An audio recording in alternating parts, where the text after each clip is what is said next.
Oke teman-teman, jadi yang pertama kita akan menganalisis statistik deskriptif. Nah, di statistik deskriptif ini nanti kita akan membuat grafik. Beberapa model grafiknya itu ada line chart, pie chart, scatter plot, dan juga histogram. Nah, data yang digunakan yaitu data nilai mahasiswa agribisnis. Nanti yang kita masukkan ke SPSS adalah data-data ini semua. Oke, kalau udah kita buka SPSS-nya. Nah,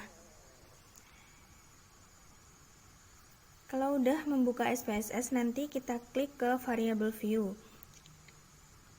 Bagian yang diisi di name ini nanti adalah bagian judul dari kolom yang akan kita buat. Di sana tadi kan ada nama. Terus ada X1. Sampai seterusnya sampai Y2. Nah, kalau udah kita buat,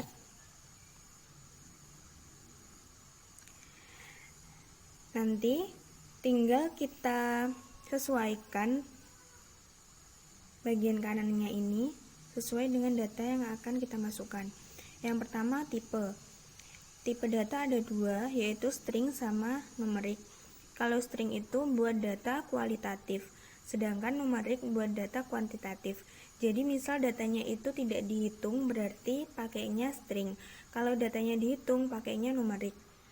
Nah, di sini yang datanya tidak dihitung hanya nama, jadi yang tipenya string hanya nama. Terus yang data lainnya pakai numerik. Selanjutnya width. Width ini adalah lebar dari kolom.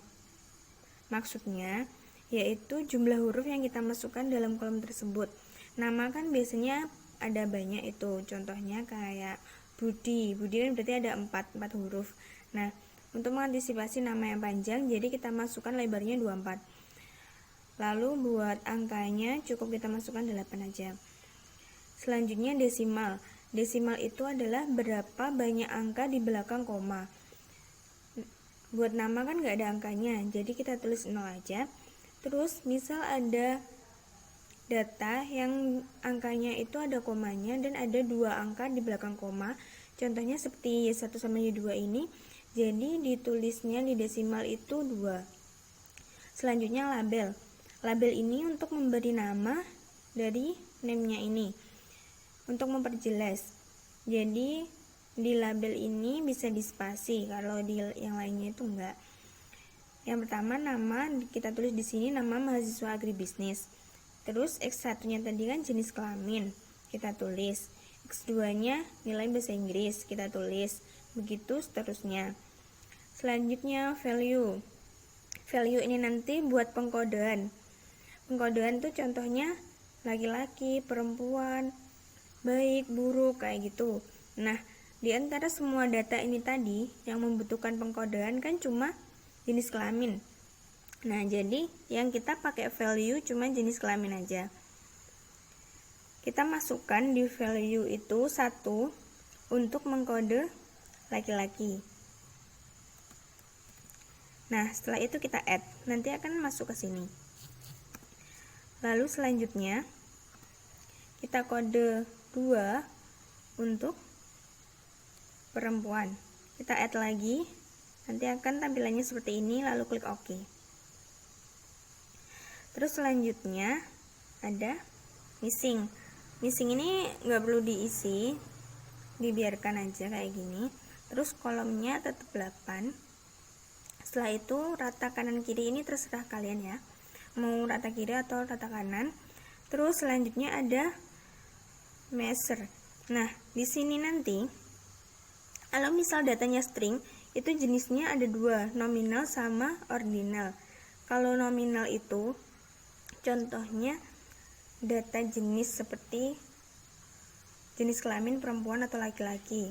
Sedangkan kalau ordinal itu datanya tingkat-tingkat seperti baik, buruk, sedang, kayak ada levelnya kayak gitu.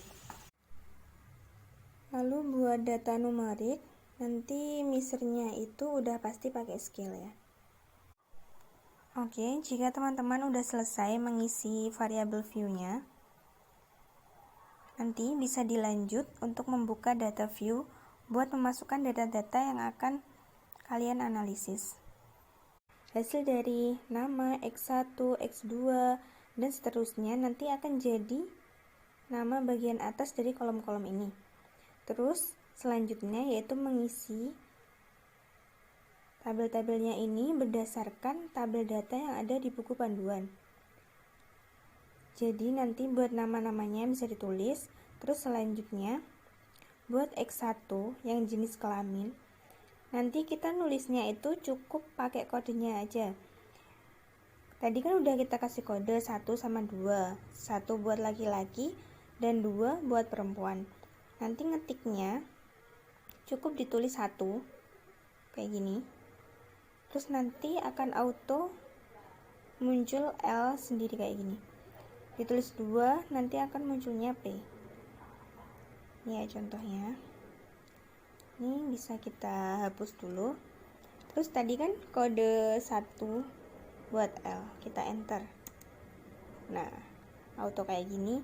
Misal nanti kalian memasukkan terus tetap nggak bisa berubah jadi L sama P, nanti bisa diklik di sini, terus klik ini, value labels. Nah, kalau udah diklik ini nanti bisa berubah jadi L sama P semua. Itu dilakukan apabila mengalami kendala saat memasukkan 1 tidak menghasilkan L dan memasukkan 2 tidak menghasilkan P tadi.